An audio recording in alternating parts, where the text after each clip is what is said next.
Welcome to back my YouTube channel only maths by Sachin. सभी guys छोटे छोटे best पढ़ाई चल रही है।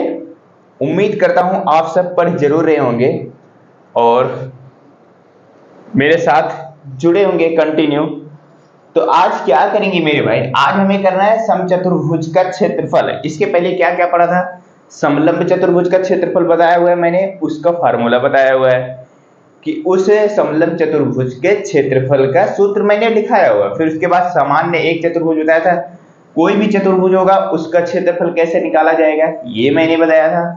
आज हम बताएंगे क्या, समचतुर्भुज का क्षेत्रफल का सूत्रफल, यानी कि सूत्र बताएंगे कैसे इसका क्षेत्रफल निकाला जाता है, वो चीज हम बताएंगे। फिर उसके बाद प्रश्नावली के 2 क्वेश्चन भी करेंगे। एक्सरसाइज 11 पॉइंट कौन सा है, 2 है कि 3 है, शायद 2 जी। एक्सरसाइज 11.2 की क्या करेंगे, 2 क्वेश्चन भी करेंगे हम आज के दिन।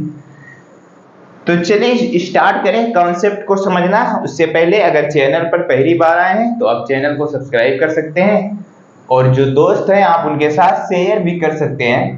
तो स्टार्ट करते हैं ये समचतुर्भुज के बारे में समझना कि इसका फार्मूला, इसके क्षेत्रफल का फार्मूला क्या होता है, कैसे हम निकालेंगे अगर हमारे एग्जाम में आ जाता है तो क्या करना है मेरे भाई, पहले हमको इसको समझना है ये हमारा होता क्या है। नाम से ही अगर आप ध्यान से देखेंगे तो नाम से ही क्लियर हो जा रहा है क्या, सम बोले तो इक्वल, चतुर्भुज बोले तो 4 भुजाओं वाली आकृति, यानी कि इसका मतलब है 4 की चारों भुजाएं इस समचतुर्भुज की बराबर होंगी। तो सर ये तो वर्ग भी होता है, स्क्वायर में भी ऐसा होता है कि 4 की चारों भुजाएं बराबर होती हैं। हाँ होती है, लेकिन मेरे भाई इसमें कुछ कंडीशन है। कंडीशन क्या है, इनकी चारों भुजाएं तो आपस में बराबर होती हैं, बट क्या होता है कि इनकी जो कोण होते हैं, एंगल जो होते हैं, वो वर्ग में क्या होता है, वर्ग में जो एंगल बनाती हैं चारों भुजाएं जिस पॉइंट पर मिलती हैं, जैसे एक हमारी ये भुजा हो गई, दूसरी यहां पे मिली ना जी सर, तो यहां पे जहां पे मिलती हैं यहां पे क्या करती हैं, वो जो है 90 डिग्री का कोण बनाती हैं। लेकिन इसमें क्या है, इसमें फर्क ये है कि सर ये 90 डिग्री का कोण नहीं बनाती है, लेकिन भुजाएं 4 की चारों क्या होती हैं, इक्वल होती हैं। बस फर्क इतना ही है कि ये जो है क्या करती हैं, 90 डिग्री का कोण नहीं बनाती हैं। अब कहने का मतलब ये वाली भुजा इसके बराबर है और ये वाली भुजा इसके बराबर है, ऐसा नहीं, ये गलत है मेरे भाई। सारी भुजाएं क्या हैं, आपस में इक्वल हैं, ये वाली इसके बराबर नहीं, इसमें यानी कि 4 की चारों भुजाएं आपस में इक्वल हैं। तो क्या होता है, इस जब इस तरह का चतुर्भुज आएगा तो हमको इसका क्षेत्रफल जब निकालना रहेगा तो सिंपल सी क्या होगा, तो इसमें क्वेश्चन में आपको दिया रहेगा क्या, विकर्ण दिए रहेंगे। ये तुम्हें पता है ना, 2 बिंदुओं को सीधी मिलाने वाली रेखा खंड क्या कहलाती है, हमारी विकर्ण कहलाती है। और इसमें पॉइंट क्या होता है, एक चीज और होता है कि जो ये इनके विकर्ण होते हैं ये एक दूसरे के लंब समद्विभाजक होते हैं। इसका मतलब सर क्या होता है, इसका मतलब ये होता है लंब बोले तो 90 डिग्री का कोण बनाते हैं क्या, उसके बाद फिर क्या, लंब समद्विभाजक, यानी कि कोई भी विकर्ण, जैसे ही हमारा ये वाला, पहले इसका नाम दे दूं मैं ए बी सी और ये हो गया डी। अब मैं कहूं जैसे ए और सी एक विकर्ण है और बी और डी एक विकर्ण है। अब क्या होता है इससे त्रिभुज में, इस चतुर्भुज में क्या होता है कि जो एसी विकर्ण है ना, ये बी और डी क्या कर रहा है, एसी को 2 बराबर भागों में बांट देता है। उसी प्रकार से जो बी और डी है वो क्या कर रहा है, एसी जो है ये भी क्या कर रहा है, 2 बराबर भागों में बांट दे रहा है। इसका मतलब सर ये वाला इसके बराबर है और ये वाला इसके बराबर है। चारों आपस में इक्वल नहीं है, भुजा चारों इक्वल है, लेकिन जो विकर्ण है वो आपस में, यानी कि एसी को जो है बीडी बराबर भागों में बांट रहा है और बीडी को जो है एसी बराबर भागों में बांट रहा है। और यहाँ पे क्या होता है, 90 डिग्री का कोण बनता है। क्या बनता है, यहाँ पे 90 डिग्री का कोण बनता है, बोले तो लंब समद्विभाजक होता है। तो इतनी पॉइंट होते हैं एक समचतुर्भुज की पहचान की, क्या होते हैं, इतनी कंडीशन होती है समचतुर्भुज की। मेरी बात से सहमत हैं आप? बताइए, क्या आप समचतुर्भुज को आप पहचान सकते हैं कि समचतुर्भुज क्या होता है? सर हाँ, बिल्कुल पहचान सकते हैं। चारों भुजाएं इक्वल होंगी, और दूसरी बात क्या होगा सर, उनके विकर्ण जो होंगे लमसम द्विभाजक होंगे। तो चलिए स्टार्ट करते हैं, अब इस चतुर्भुज के फार्मूले की तरफ चलते हैं। तो सबसे पहले क्या करेंगे, क्षेत्रफल निकालना होगा सर। ध्यान से देखेंगे हम, इसमें देखेंगे तो क्या हो जा रहा है, ये त्रिभुजों में बट जा रहा है। जैसे हम सर किसी भी चतुर्भुज का क्षेत्रफल निकालते हैं तो वो क्या करते हैं, दो बराबर भागों में बांटते हैं, उसमें एक विकर्ण डालते हैं और क्या करते हैं, दो त्रिभुज में बट जाता है। जैसे मान लो मैंने AC वाला विकर्ण लिया, BD को भी भूल जाते हैं हम, AC वाला विकर्ण लिया, तो ये चतुर्भुज जो है दो त्रिभुज में बट गया। कैसे? एक हो जाएगा ABC, एक त्रिभुज ये बन जाएगा, और सर ADC एक त्रिभुज ये बन जाएगा। यानी दो त्रिभुज बन जाएंगे इसमें जब हम एक विकर्ण इसमें डाल देंगे। अब हम बताओ, अब हमें त्रिभुज का क्षेत्रफल निकालना आता है सर। जब किसी त्रिभुज पर क्या होता है, कोई लंब पड़ता है, कोई लंब होता है, तो वहां पे क्या होता है, सिंपल सा एक फार्मूला होता है। वो क्या होता है सर, 1/2 आधार इंटू ऊंचाई। यही फार्मूला लगाते हैं। तो शुरू करते हैं। सबसे पहला क्या, मैंने सबसे पहले लेता हूं ABC त्रिभुज का मैं सिंबल बनाता हूं। ABC त्रिभुज ABC में क्या करेंगे, त्रिभुज ABC का क्षेत्रफल ले रहे हैं, ठीक है। क्या करेंगे, 1/2 होता है, कोई दिक्कत नहीं है सर।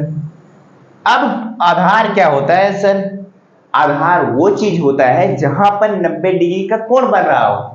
अब बताओ हमें ABC में कहां पे 90 डिग्री का कोण बन रहा है, कौन सी ऐसी रेखा है जो कि 90 डिग्री कोण बनाए? आप देखेंगे सर, यहां से B पॉइंट से इस वाले पॉइंट पे, जिसका नाम हम दे देते हैं O, तो इस वाले पॉइंट पे ये क्या कर रहा है सर, 90 डिग्री का कोण बना रहा है।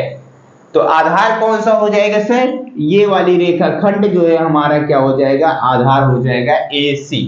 तो 1/2 क्या हो जाएगा, फिर गुणे में क्या, AC, 1/2 AC। फिर उसके बाद क्या होगा सर, इनटू, यानी कि गुणे ऊंचाई। ऊंचाई क्या होता है सर, उसी त्रिभुज पर, अब ये वाला त्रिभुज बन चुका है ना, ऐसा ही त्रिभुज तो बना है, बताओ। और ये क्या हो जाएगी, इस त्रिभुज की क्या हो जाएगी, ऊंचाई हो जाएगी, क्या, O और B, OB। कोई डाउट तो नहीं? तो पहले वाले त्रिभुज हो गया। अब पूरे इस चतुर्भुज का क्षेत्रफल निकालना है, तो प्लस का चिन्ह लगाएंगे और दूसरा त्रिभुज लेंगे ADC। क्या लेंगे, त्रिभुज ADC में। चलिए, तो फिर से वही बात आती है, क्या, 1/2, प्लस का चिन्ह लगाओ, 1/2। दोनों को जोड़ेंगे तभी तो हमारा पूरा का पूरा समचतुर्भुज का क्षेत्रफल आएगा ना, क्योंकि दो त्रिभुज में तो बांट दिया गया है अब ये। तो इस वजह से क्या करेंगे, प्लस का चिन्ह लगाएंगे, और फिर इसको बाद दूसरे वाला त्रिभुज लेंगे ADC में। ADC में फिर से वही बात आती है, ये त्रिभुज हो गया और ये क्या हो गया, आधार हो गया। AC फिर से आधार हो जाएगा, AC इंटू फिर क्या हो जाएगा, O और D, ये हो जाएगा हमारा ऊंचाई, आधार इंटू ऊंचाई। यही होता है क्या हमारा OD। ये क्या होता है हमारा, यही होता है मेरे भाई AC, 1/2 आधार इंटू ऊंचाई। यही होता है एक त्रिभुज का क्षेत्रफल का सूत्र होता है, 1/2 आधार इंटू ऊंचाई। जब कोई त्रिभुज में क्या होता है, लंब डाला जाता है बीच में, तब उस कंडीशन में त्रिभुज का क्षेत्रफल का सूत्र यही होता है। तो स्टार्ट करें, अब आगे चलते हैं, सॉल्व करते हैं। ध्यान से देखेंगे, 1/2 AC यहाँ पे भी है, 1/2 AC यहाँ पे भी है। अब इसमें बारी आती है कॉमन लेने की। 1/2 AC मैंने क्या कर लिया, कॉमन ले लिया, यानी कि कॉमन ले लिया। अब बचा यहाँ पे क्या, बताओ, OB बचा है। क्या बचा है, क्या बचा है, OB, और इधर क्या बचा, प्लस का 1/2 AC तो मैं इधर लेके आ गया हूं, यहाँ पे क्या बचा है, OD बचा है। अगले स्टेप में चलिए सर, OB प्लस का OD, OB प्लस का OD, ध्यान से देखना, ये है OB प्लस का OD, यानी कि इन दोनों को जब जोड़ेंगे तो हमारा क्या ये अगला विकर्ण नहीं बन जाएगा क्या भैया, OB प्लस का OD बराबर ये क्या हो जाएगा पूरा का पूरा BD कह सकते हैं कि नहीं कह सकते, बताइए। क्या मैं जो ये चीज लिखा हूं सही लिखा हूं, बताओ। OB यहां से लेके यहां तक OB प्लस किया OD यहां से लेके यहां तक, इसका पूरा का पूरा बराबर किया BD के, यहां से लेके यहां तक है। बात वही है कि नहीं है, बताओ। ये प्लस में है, ये इक्वल में, यानी कि पूरा का पूरा रेखा यही तो है हमारी, ये दूसरा वाला विकर्ण है। तो 1/2 AC इंटू क्या भैया AC। अब OB और OD की जगह क्या लिखेंगे हम, BD लिखेंगे। क्या लिखेंगे, BD। चलिए यहां तक क्लियर हो गया। अब आगे क्या सर, आगे आप इसको क्या कैसे कहते हैं बताइए, विकर्ण को, इसको डायगोनल कहते हैं। क्या कहते हैं, डायगोनल कहते हैं ना। जैसे AC को क्या कहते हैं, हम इसको मान लेते हैं D1, हमारा विकर्ण नंबर 1 है, और हमारा BD को हम जो है विकर्ण नंबर 2 दे देते हैं D2। D1 इन क्या हो जाएगा, D1 पहला विकर्ण का नाम और D2 जो है दूसरे विकर्ण का नाम हो जाएगा। अब तो वही चीज आ जाता है 1/2 AC, इसको कहेंगे D1 और इंटू 1/2 सॉरी BD का क्या है D2। तो ये हो जाएगा अपना समचतुर्भुज के क्षेत्रफल का सूत्र। वो क्या निकल के आया सर, जब भी आ जाएगा सीधा सीधा सिंपल सा समचतुर्भुज क्षेत्रफल का सूत्र निकालने के लिए, वो होता है 1/2 D1 इंटू D2। ये क्या होता है सर, D1 एंड D2 ये होता है हमारा जो समचतुर्भुज होगा उसके विकर्ण की लंबाई होती है। एक विकर्ण की लंबाई D1 और दूसरे विकर्ण की लंबाई D2, सिंपल सा। और क्वेश्चन में ऐसे ही क्वेश्चन आएंगे, किसी समचतुर्भुज का क्षेत्रफल ज्ञात कीजिए जिसमें एक विकर्ण की लंबाई जो है 10 सेंटीमीटर है और दूसरे विकर्ण की लंबाई जो है 8.2 है, आपको निकाल के बताना रहेगा। तो एक एग्जांपल भी कर लें, आप इस फार्मूले को नोट डाउन करिए। क्या करिए, जब भी समचतुर्भुज का क्षेत्रफल निकालना होगा तो उसमें क्या होगा, कौन सा फार्मूला लगेगा, 1/2 D1 इंटू D2 ये फार्मूला लगेगा। और ये फार्मूला आया कैसे, मैंने आपको ये विस्तार से बताया हुआ है। इसको पहले क्या किया, समचतुर्भुज के 2 भागों में बांटा, फिर उसके बाद एक एक त्रिभुज लिया। पहले ये वाला त्रिभुज लिया, ABC त्रिभुज लिया, फिर उसके बाद क्या किया, ADC त्रिभुज लिया।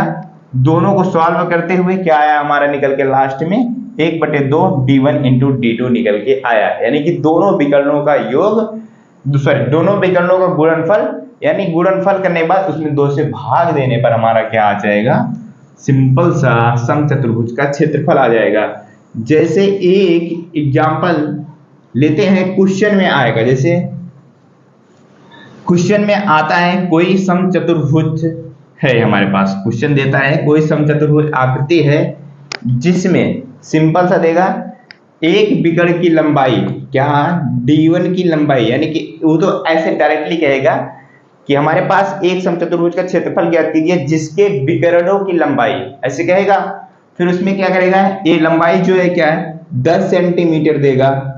फिर उसके बाद क्या कहेगा, दूसरे वाले यानी कि दूसरे वाला जो हमारा विकर्ण है उसकी लंबाई, यानी कि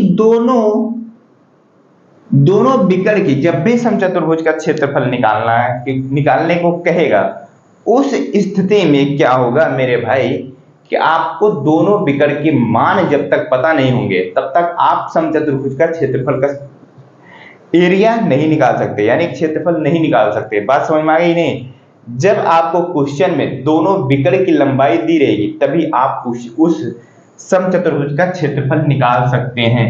तो फार्मूला क्या लगाएंगे, सीधा सीधा 1/2 D1 इंटू D2 यही होता है फार्मूला।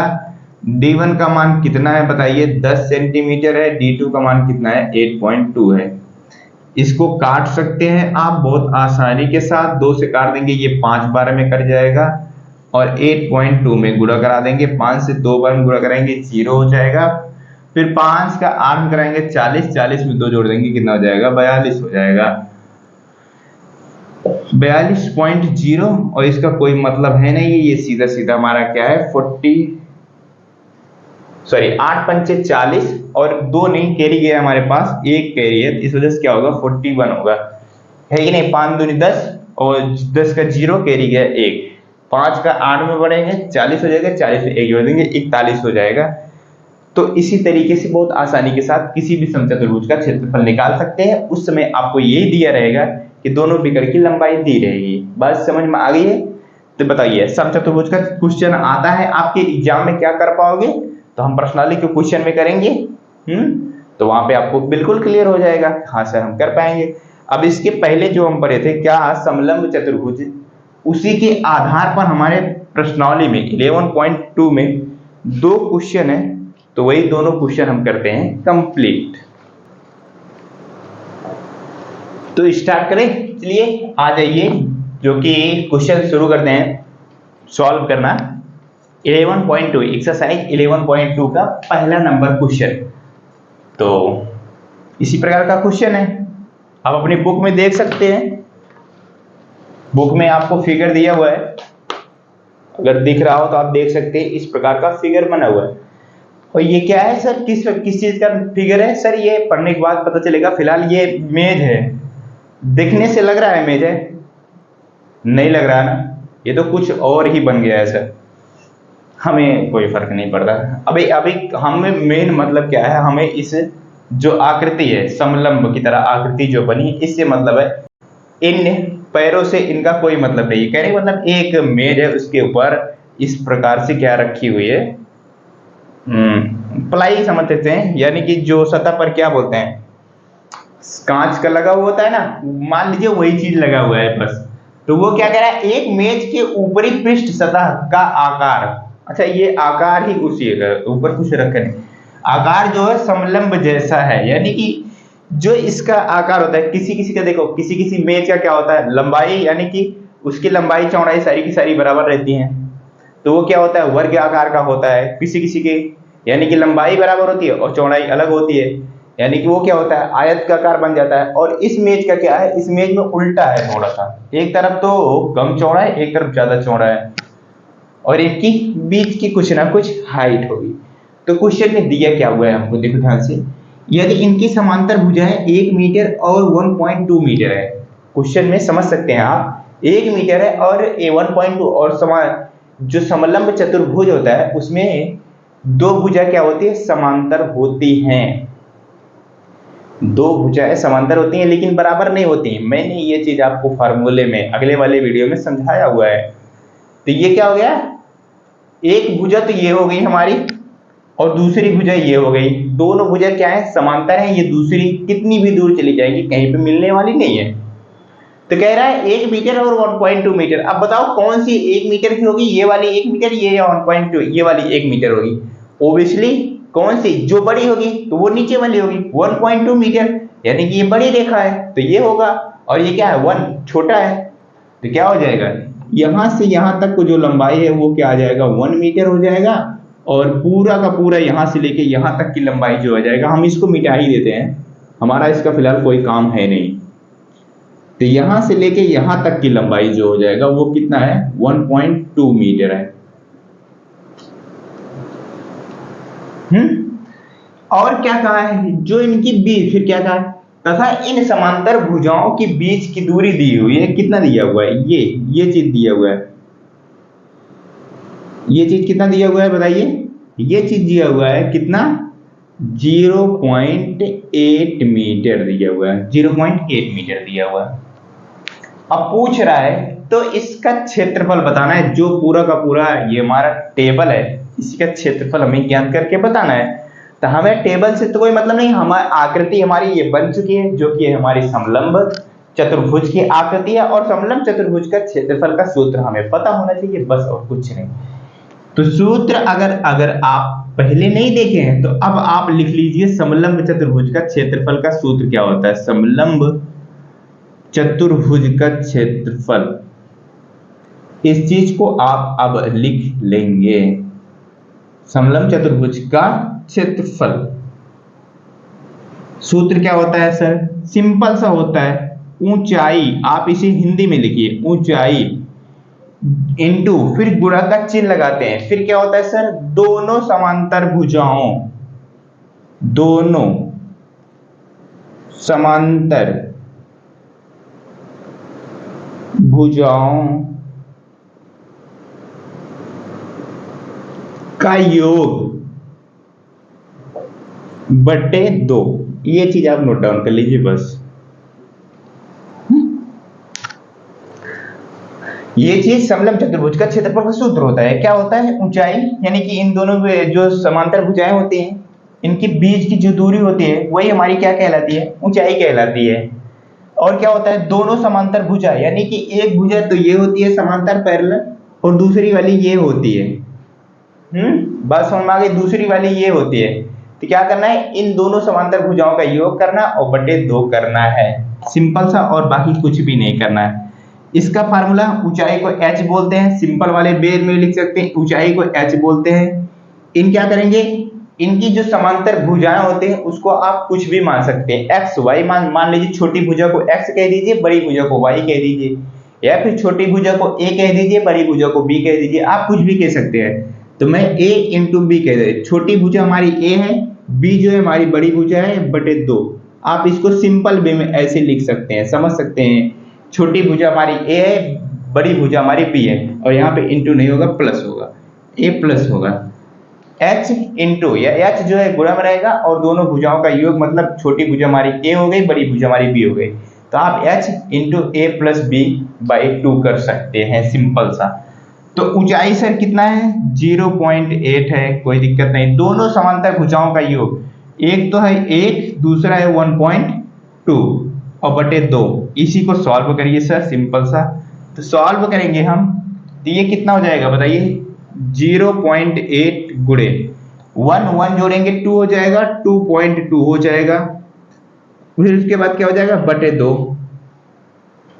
आप इसको सिंपल सा काट भी सकते हैं। कैसे काटेंगे आप, चाहे इसको काट दीजिए चाहे इसको काट दीजिए। चलिए मैं इसको काटा, 2 से काटूंगा, 2 दूना 4 हो जाएगा, ये क्या हो जाएगा, 0.4 हो जाएगा। अब 0.4 का जो है इसके साथ गुणा कराना है, 2.2 का 0.4 के साथ गुणा कराना है।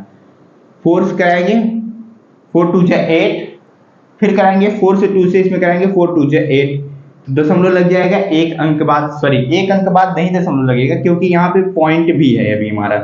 तो जब ये 0.4 है ना, तो अब कितने अंक बाद दशमलव लगेगा, इधर भी एक अंक और इधर भी एक अंक, यानी कि दोनों जोड़ेंगे तो 2 अंक बाद दशमलव लग जाएगा। तो 0.88 अपना इस जो क्या है, मीटर में है ना जी, बिल्कुल। तो क्या हो जाएगा, मीटर स्क्वायर, इसका क्षेत्रफल का सूत्र हो जाएगा, एरिया, सॉरी एरिया जो निकल के आया हमारा कितना है, 0.88 मीटर स्क्वायर एरिया निकल के आया।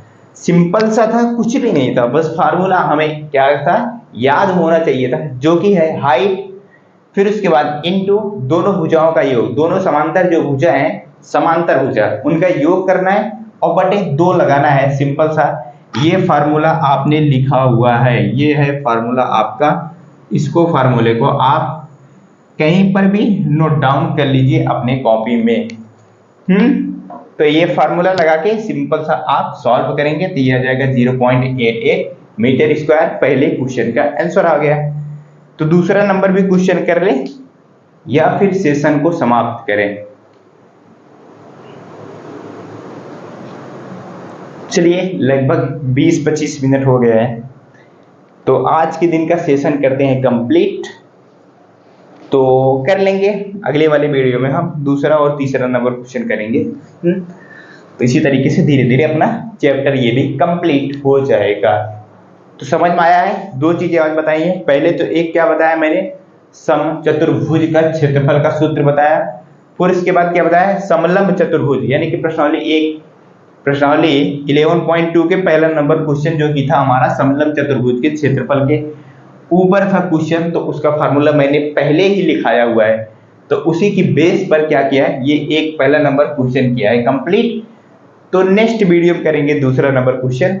समझ में आया है तो वीडियो को लाइक करिएगा, चैनल पर नए हो तो चैनल को सब्सक्राइब कर सकते हैं और अपने पढ़ने वाले दोस्त के साथ शेयर भी कर सकते हैं। मिलते हैं नेक्स्ट वीडियो में, तब तक के लिए बाय बाय।